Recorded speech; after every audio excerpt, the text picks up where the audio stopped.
এই পর্যায়ে সংক্ষেপে বক্তব্য রাখার জন্য অনুরোধ জানাচ্ছি বাংলাদেশ ইসলামী ছাত্র শিবিরের সাবেক কেন্দ্রীয় কার্যকরী পরিষদ সদস্য, চট্টগ্রাম বিশ্ববিদ্যালয়ের সূর্য সাবেক সভাপতি মোহাম্মদ আলী ভাইকে।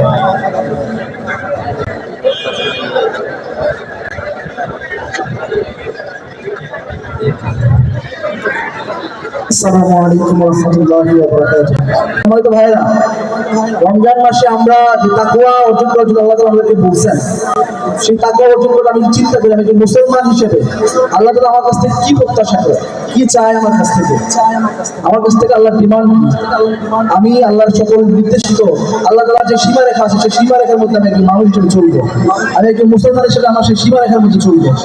কিন্তু আমরা দেখতে পাই আমরা শিক্ষিত সমাজ, আমরা বুঝে না বুঝে বিভিন্ন কারণে আমরা সেই সীমারেখার অতিক্রম করে আমরা জাহেলিয়াত, আমরা অশ্লীলতা, বেহায়াপনার মধ্যে লিপ্ত হই। আল্লাহ তাআলা আমাদেরকে সেই বেহায়াপনা, অশ্লীলতা থেকে তাকওয়া অর্জন করে আল্লাহ তাআলা সীমারেখার মধ্যে থেকে আমাদের জীবনযাপন করার তৌফিক দান করুন।